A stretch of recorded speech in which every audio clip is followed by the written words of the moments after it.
I am the Acting Director General NEMA. So maybe tell us what you're here to do today. Yeah, I think we are continuing with our enforcement actions, and today we are at Sameer. We have to close down this facility because they are discharging untreated wastewater by bypassing the treatment plant. So we are going to close down the facility. But looking at this operation, this seems to be like a knee-jerk reaction where the company has been in existence for a while. No, we've been having this exercise for some time, and I think our team has been on the ground working on this. You remember we've been having 100 days of RRI. We will continue with this, and I want to put all those facilities that are polluting our rivers on notice that NEMA is not going to stand and wait for you to pollute our rivers. We will continue with this exercise and ensure that our rivers are clean and these facilities are closed down. This is a scientific exercise. So what exactly have you established they are discharging into, let's say, the sewerage system? What kind of chemicals does it contain, and from what source does it come from? You know, this is a milk processing facility, and as you know, milk contains a number of things. So if they discharge directly without looking at the limits that is required under the Water Quality Regulation 2006, we must ensure they meet the standard before they discharge to the public sewer. It's a requirement, it's a legal requirement.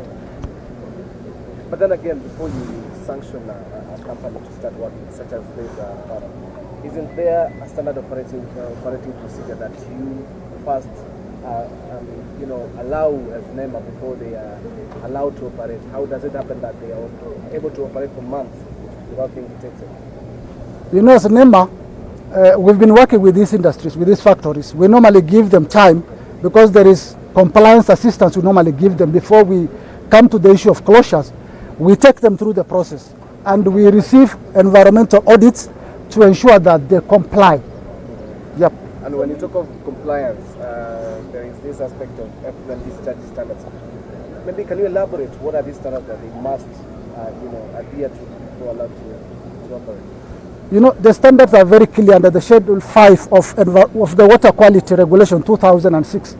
They have to, before they discharge to the public sewer, they have to meet those standards, and they are very clear in our regulations. So are we going to see somebody being arraigned in court tomorrow? We've seen an arrest. Who has been arrested? We've arrested operations manager, and we are going to arraign him in court. Our team are working on that currently. So on what charges? On discharging untreated wastewater into a public sewer. So is the company still going to operate? Is there a closure? We are going to close down the facility for now. Up to when? Until they meet the requirements, until they comply. You've said that your team has been on the ground and assessing different companies. How many so far have you assessed, and perhaps the figures? How many have you closed down? How many are you looking at, again, without maybe going into details of the exact names, maybe that you're targeting, but the ones that you've already closed, do you have the figures, the names? You remember when I gave out the press conference, I think the last 2 weeks, we said when we are looking at the Nairobi River ecosystem, we've identified 122 discharge points. And these are the points that we are currently enforcing to ensure that all these factories along the river basin that are discharging waste into our aquatic environment must be shut down. And we are not getting back on this. We must ensure that Nairobi River is clean. So 122 are discharging untreated waste into Nairobi River? Those are the ones identified, and 50% by the way have complied. We are looking at the other 50% that have not complied. So what can you say? Can you measure? To what percentage have you been able to clean the river? Can you say there's a tangible? Our work is not to clean the rivers, NEMA. Our mandate is to ensure we enforce the provisions of the Act, of our regulations. The other people mandated to do that job, the county government. Ours is to ensure they comply with the provisions of the Water Regulations 2006. For a layman, what type of chemicals or what type of effluence does a milk processing plant discharge, and what dangers does it pose to the sewerage system or the water basin?